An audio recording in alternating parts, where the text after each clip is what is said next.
And another one of my favorite sites, Wallstreet. Wallstreet is another one of my favorite sites these days. So he has an article, Wolf Richter, Wallstreet.com. What happens? Move this over. I kind of moved my camera around, so I want to kind of keep it like I'm looking a little bit at you, but I'm actually reading. What happens when the machines start selling? The infamous FANG stocks, Facebook, Apple, Amazon, Netflix, and Google's parent, Alphabet, along with other tech stocks, have been getting hammered, to use the term that for now exaggerates their plight. The FANG stocks are down between 1.7% to 2.5% at the moment, which he did this today earlier, the 15th, and between 5.5% and 11% since their peak on June 8th. Given how far these stocks have soared over the past few years, this sell-off is just barely a barely visible dip. But fundamental analysis has long been helpless in explaining the surge in stocks. These shares of Amazon now support a price-earnings or P/E ratio of 180, when classic fundamental analyses might lose interest at a P/E ratio of 18 for the profit-challenged growth company that has been around for over 2 decades. For them, the stock price might have to come down to 90% before it makes sense. Or Netflix with a P/E ratio of 195, or companies like Tesla. Forget a P/E ratio. There are no earnings. The company might never make any money. Its sales are so minuscule in the overall U.S. automotive market that they get lost as a rounding error. It bought Elon Musk's failing solar panel company as a way to bail it out, and the battery cell technology Tesla uses comes from Panasonic. So what should a company like this be worth? Fundamental analysis has been completely irrelevant. Tesla's current stock price gives it a market capitalization of $61 billion. Again, how is this possible for a company that hasn't made a dime in a number of multiple years?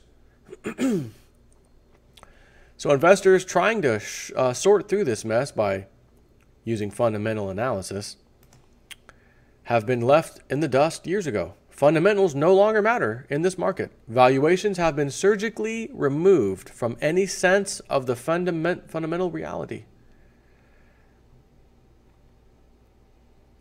There are a lot of reasons for this, including the enormous amounts of liquidity in the markets after the Fed, the European Central Bank, the Bank of Japan, the Bank of England, and the Swiss National Bank have created $11 trillion out of nothing since the onset of the financial crisis and used that money to buy $11 trillion of securities.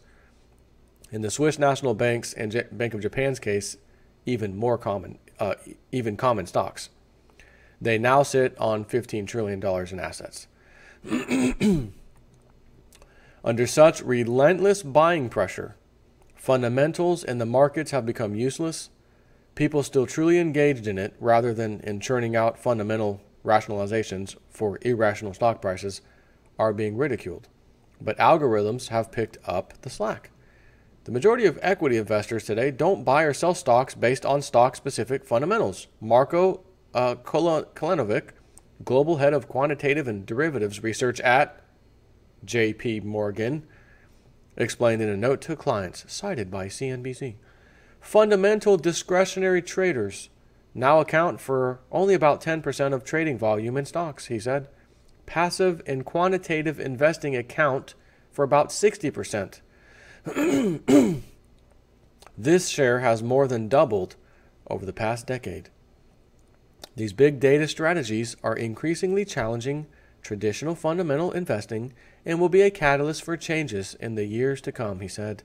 Since fundamental analysis of specific stocks and companies no longer influences trading decisions, the sell-off in tech stocks can't be the doing of those still hopelessly clinging to fundamental analysis.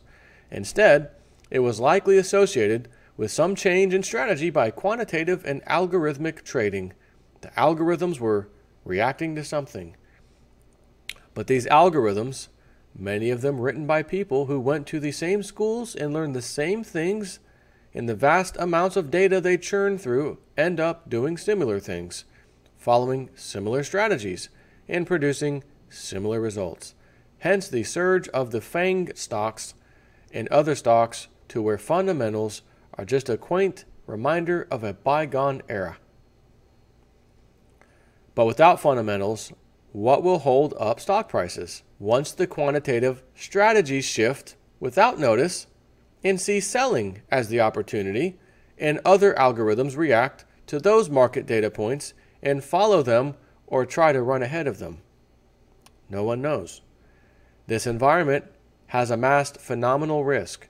These shifts, as we have seen with the tech stocks, can occur without prior notice, without obvious trigger. They occur because an algo sets it off and other algos follow, since they react to each other, and the whole machinery can suddenly go into reverse and get stuck in it. Quaint hedge funds, where trading is done by machines, not human, now dominate stock trading. He has a link. Read, will quaint funds trigger the next stock market crash? So again, this is Wallstreet. It's gonna be kind of a short video here, for your pleasure, so you don't have to hear me yap for too much longer. But again, it's all computerized these days. If they need to make money on the way up, they make money on the way up. But when things start going south and they can make money on the way down, what do these, automatic trading bots, algorithms on Wall Street, the big boys use? What are they going to do? Or does it not really matter because the Fed has a back door over to the market and floods it with liquidity when it needs to and pulls it out when it needs to? Dump some stocks, buy some stocks. Officially it's just, Japan and whatever the other country was, Swiss National Bank, whatever. They're the ones that also buy common stocks. Our Fed doesn't do that. But what if our Fed has a line of credit, line of whatever with these two nations, and their central banks are doing a backdoor buy-in of our stock market? Right? It'd be the same thing, but then our guys could say, well, we weren't doing it. We didn't know what they were using the money for. 11, 12, 13, 14, 15 trillion. It's coming from somewhere, right? Anyways, on to the next one. Take care.